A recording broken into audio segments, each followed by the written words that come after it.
guys to really think about it and ask yourselves, would you want to put your child through the same thing? There are different methods that we could result to, and it doesn't have to be violent, and that's the point of my presentation today. Thank you. So yeah, like I said, I assumed everyone here was hip before, and that's why I wanted to bring the issue up to you. By the end of the speech, I want you guys to think about it, and to hopefully your answers would change if you are pro-hitting now, that you realize that it's not as beneficial as you think it is. I'm going to first start off with the counter arguments that people may have and argue that, you know, maybe hitting is good. After that, I'm going to talk about what or how hitting actually affects us. And, you know, it might not affect you personally, but it does affect other people. So I'm going to give you the statistics for that, stuff like that. And then I'm going to conclude with ways that, or different parenting methods that we could resort to later on in the future. So there are people, of course, just with any issue, they do agree that, you know, hitting is okay. And I was one of those people. I mean, I'm a violent person, so you know, I thought it was okay until I started doing my research. But Dr. Phil, on his actual website, he says that the children actually learn better from it. And one of the statistics that he gave is that children from the ages 2 to 6, they actually learn better and it sticks with them. Those are just what I wanted to give you. Reasons why, well, I first told you why people think that it's okay and Dr. Phil's side of it. Next, I'm going to give you reasons why you shouldn't and how it affects children. So the long-term effects are much worse than the primary problem at the beginning. What I mean by this is that, you know, your child or, you know, might mess up and you might hit them, and yeah, it might not be that big of a problem then, but it may actually cause bigger problems later.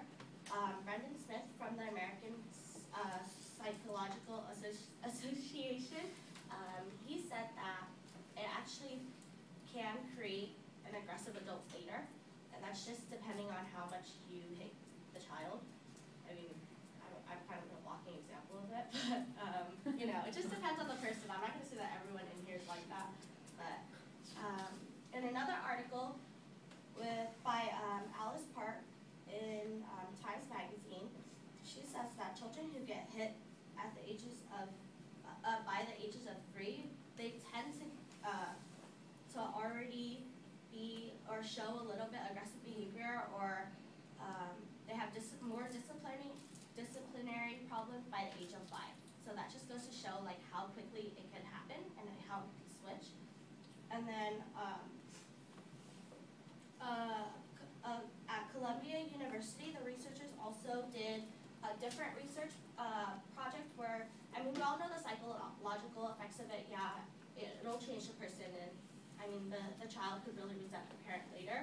But it also, students from Columbia University proved that it affects your cognitive development too, and that means that that's just like the way your brain forms and stuff like that. So one of the examples of that was children who were hit at the age of 5, by the age of 9, their vocabulary isn't as developed as other children who weren't spanked or, you know, hit. An example that I wanted to use, have you guys ever heard of the Sandy Hook Elementary shooting? You guys know of that, right? Yeah. It's pretty out there. Well, the guy who was the main guy, Adam Lanzo, he came into the school and he shot and killed his mother, Nancy Lanzo, and then he went on a killing spree, and you know, he killed 20 children, and then he ended up injuring a lot of people, and afterwards he took his own life. And the reason why I bring this up is because obviously he had some mental problems, and there was on CNN News, when I got all the facts of the story, they also said that they might think that it was because of his past. And I mean, the first person he shot and killed was his mom, and so that just goes to show like the type of relationship they had, and maybe that he was abused as a child and stuff like that. So that was just something I wanted to show you. Moving on, other parenting methods that that you could result to instead of just, I mean, hitting or a violent method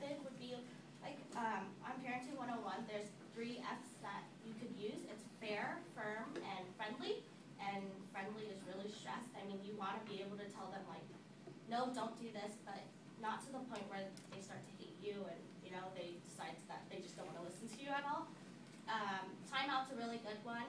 My mom used to, like, when I was little before she started hitting me, she used to make me kneel, and what would happen was that I'd have to be on my knees and I would have to face a wall. So it was like timeout but with its twist, and I hated it. Like, I could not stand it because my knees start to ache, and like she put me there for like half an hour, and you get so bored when you're little, and so, I mean, I think it helped because the little things that I got in trouble for where it would result to kneeling, like I never did again because I just hated being there. So, I mean, that was another example that I wanted to give you.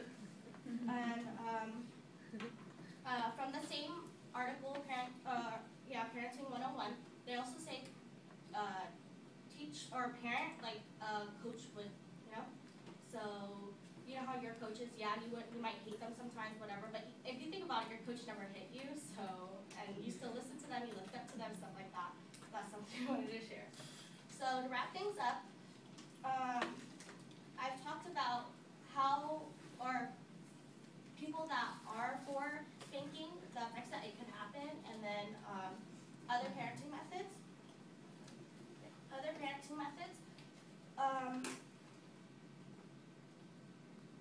Parents think that spanking isn't that big of a deal, that it doesn't lead to anything bigger, but it actually can, and that's why I wanted to bring this to you and let you guys know that, I mean, because we're all adults now and everyone's different age, but if you guys do plan on having children, it's something to think about, that there are different ways to parent.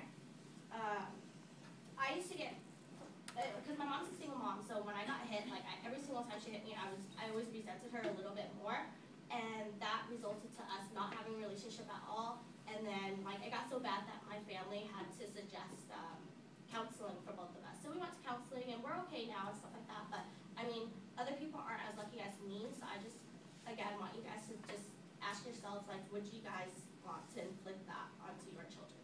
Thank you.